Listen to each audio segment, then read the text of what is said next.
नमस्कार साथीहरू, स्वागत छ तपाईहरुलाई रोहित ट्रेडिङ नेपाल युट्युब च्यानलमा। आजको भिडियोमा हामी कुरा गर्नेछौँ इन्टरडे ट्रेडिङका टप 5 पावरफुल इन्डिकेटरहरूको बारेमा, जुन प्रयोगले तपाईहरुलाई डेली प्रफिट निकाल्न सक्नुहुनेछ। यदि तपाईहरु बिगिनर हुनुहुन्छ वा ट्रेडिङ गरिरहनु भएको छ भने यदि यो भिडियो तपाईहरुको लागि अत्यन्तै युजफुल हुनेछ। सर्वप्रथम कुरा गरौँ इन्टरडे ट्रेडिङ भनेको के हो त? एकै दिनभित्रमा शेयर किनेर सोही दिन बेच्ने प्रोसेसलाई चाहिँ मर्निङमा किनेर चाहिँ सेम डेमा सेल गर्ने प्रक्रियालाई चाहिँ इन्टरडे ट्रेडिङ भनिन्छ। यदि हाम्रो नेपालमा चाहिँ इन्टरडे ट्रेडिङ अहिलेसम्म लागू भएको छैन। अब केही समयमा चाहिँ इन्टरडे ट्रेडिङ सिस्टम लागू भयो भने हामीले एक दिनमै कुनै पनि शेयरलाई बाई गरेर चाहिँ सोही दिनमा हामीले सेल गर्न सकिन्छ। यदि तपाईहरुले पनि सोही दिन मर्निङमा कुनै पनि सेक्टरलाई बाई गर्नुभयो र अलिकति प्रफिट भयो भने तपाईहरुले बेच्न सक्नुहुनेछ। यदि हामीले 5 युजफुल इन्डिकेटरहरूको बारेमा तपाईहरुलाई म जानकारी दिनेछु। सर्वप्रथम पहिलो नम्बरमा रहेको छ मुभिङ एभरेज। यो चाहिँ सबैभन्दा पपुलर इन्डिकेटर हो र यो मुभिङ एभरेजलाई चाहिँ EMA पनि भनिन्छ।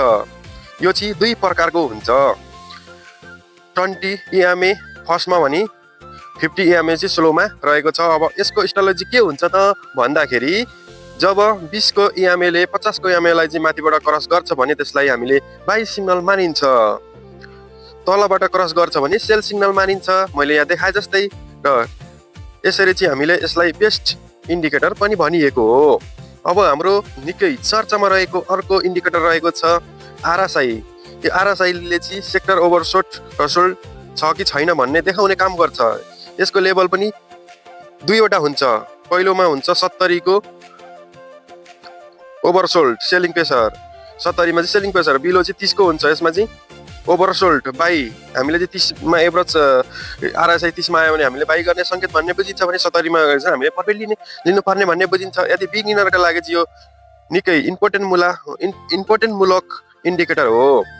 अब तपाईहरुले RSI को बारेमा मैले अर्को भिडियो पनि बनाएको छु, त्यसमा भिडियो हेरेर तपाईले सिक्न सक्नुहुनेछ। अर्को हाम्रो इन्डिकेटर रहेको 3 मा MACD भनेको चाहिँ एउटा MACD भनेको चाहिँ सिग्नल हो। यो MACD को लाइन चाहिँ सबैभन्दा बाई, MACD को लाइन चाहिँ सिग्नल लाइन भन्दा माथि भयो भने हामीले बाई भन्ने बुझ्नु पर्ने हुन्छ भने तपाईहरुलाई म फेरि पनि भन्दैछु, MACD को लाइन चाहिँ सिग्नल लाइन भन्दा माथि छ भने बाई सिग्नल भन्ने बुझ्नु पर्ने हुन्छ, र तल छ भने MACD को लाइन भन्दा तल छ भने सिग्नल लाइन हामीले सेल गर्नुपर्ने रहेछ भन्ने बुझ्नु पर्ने हुन्छ। यसको स्ट्रङ कन्फर्मेसन पनि दिन्छ यसले। अब तपाईहरुले MACD को बारेमा बुझ्नु भयो होला र मैले फेरि पनि अर्को MACD को बारेमा फुल एउटा भिडियो लिएर आउने छु। अब अर्को हाम्रो इन्डिकेटर 5 रहेको छ भोल्युम। अब कुन सबैको VWAP इक्वल टु भोल्युम र एभरेज प्राइसलाई चाहिँ इन्डिकेटर ट्रेड गर्छ, र यो इन्डिकेटरले चाहिँ हामीलाई भोल्युमको बाई सेल सिग्नल कुन सेक्टर बाई हुँदैछ भन्ने तपाईहरुले यसबाट बुझ्नु पर्ने हुन्छ। साथीहरू, 5 वटा इन्डिकेटरको बारेमा तपाईहरुलाई मैले जानकारी दिएँ। यदि इन्डिकेटरको स्ट्राटेजी र प्राइसमा अपडेन भयो भने सेलिङ प्रेसर, लो ब्यान्ड भयो भने बाई सिग्नल भन्ने तपाईहरुले बुझ्नु पर्ने हुन्छ। साथीहरू, यदि एउटा इन्डिकेटरको मात्र युज नगर्नु होला, तपाईले 1 2 3 वटा इन्डिकेटरको युज गरेर मार्केटको बारेमा केही कुराहरू सिक्नुहुनेछ। यदि स्टप लस राखेर मार्केटमा ट्रेड गर्नुभन्दा तपाईहरुले केही कुरा इन्डिकेटर MACD, RSI, 20 को EMA बुझ्नुपर्ने हुन्छ, EMA, र तपाईले RSI MACD को बारेमा तपाईहरुले केही कुरा बुझ्नु भयो होला, र यी इन्डिकेटरहरू लगाएर तपाईले मार्केटमा इन्टर गर्न सक्नुहुनेछ। यदि तपाईहरुलाई यो भिडियो मन परेमा लाइक, शेयर, सब्स्क्राइब गर्न नबिर्सनु होला। म हो रोहित ट्रेडिङ। अर्को इन्फर्मेसन वाला भिडियोमा हामी भेटौँला। Thank you so much.